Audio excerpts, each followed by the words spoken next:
Rapat dengar pendapat terkait adanya keluhan warga tentang penarikan kendaraan bermotor yang diduga menyalahi aturan ini dipimpin langsung Ketua Komisi B DPRD Kota Gorontalo Leni Ontalu dan dihadiri oleh Wakil Ketua 1 DPRD Muhammad Rifai Bukusu. Para anggota Komisi B diantaranya Wakil Ketua 1 Alwi Podungge, Wakil Ketua 2 Muksin Brekat, dan anggota Syamsia Mohi, Supangkat Ramadanusi, serta Sucipto Kadir.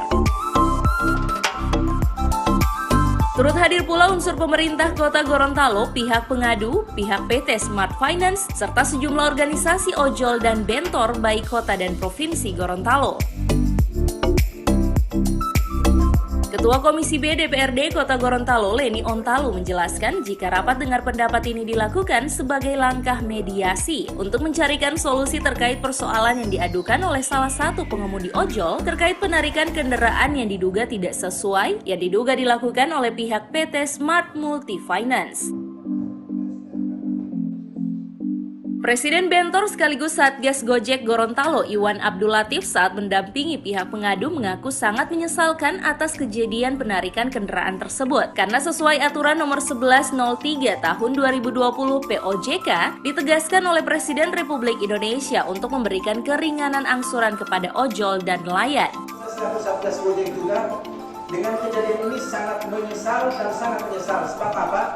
Ada aturan nomor 1103/2020 POJK di mana berulang kali Bapak Presiden Jokowi sudah mengingatkan ojol dan nelayan diberikan keringanan dalam angsuran dan sebagainya, itu diulang-ulang.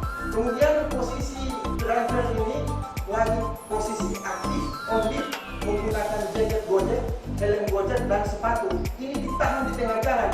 Ini juga sudah melakukan pelanggaran PM12 Kementerian Perhubungan. Sementara itu, perwakilan PT Smart Multi Finance menyampaikan, dilakukannya penarikan kendaraan tersebut dikarenakan yang bersangkutan diduga sudah menunggak pembayaran selama 3 bulan. Ini dia melakukan pembayaran di bulan 12 itu sudah menunggak 3 bulan. Dia melakukan pembayaran di bulan 12, posisinya menunggak 3 bulan, tapi hanya membayar 1 bulan. Begitu. Jadi sudah ada keringanan dari pihak Smart Finance. Sebelum itu, kita memperingati dengan surat peringatan.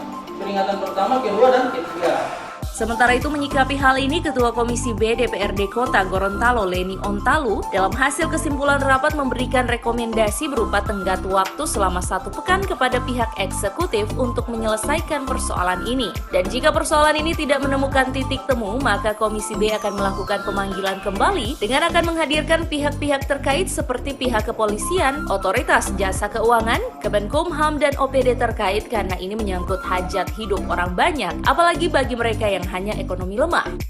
Kami memberikan kepada pihak eksekutif untuk memberikan rekomendasi kepada mereka untuk bisa menyelesaikan persoalan ini, sehingga kami bisa mengetahui apakah eksekutif ini bisa bekerja dengan tidak.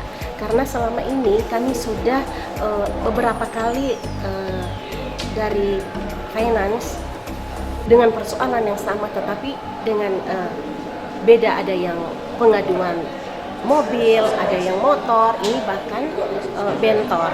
Nah, kami sudah mediasi, tetapi kami ingin melihat ke depannya bagaimana mitra kami dengan eksekutif itu bisa menyelesaikan persoalan ini. Karena kami yang jadi bahasanya ini kami diangkat terus, katanya kami tidak bisa menyelesaikan persoalan ini.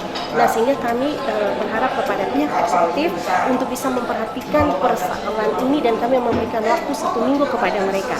Nah, kalau misalnya eksekutif tidak bisa menyelesaikan persoalan ini, mungkin kami akan mengundang dari beberapa OPD yang terkait ataupun dari Polresta atau Kemenkumham untuk bisa duduk bersama, atau OJK API untuk bisa duduk bersama untuk bisa mengatasi persoalan ini.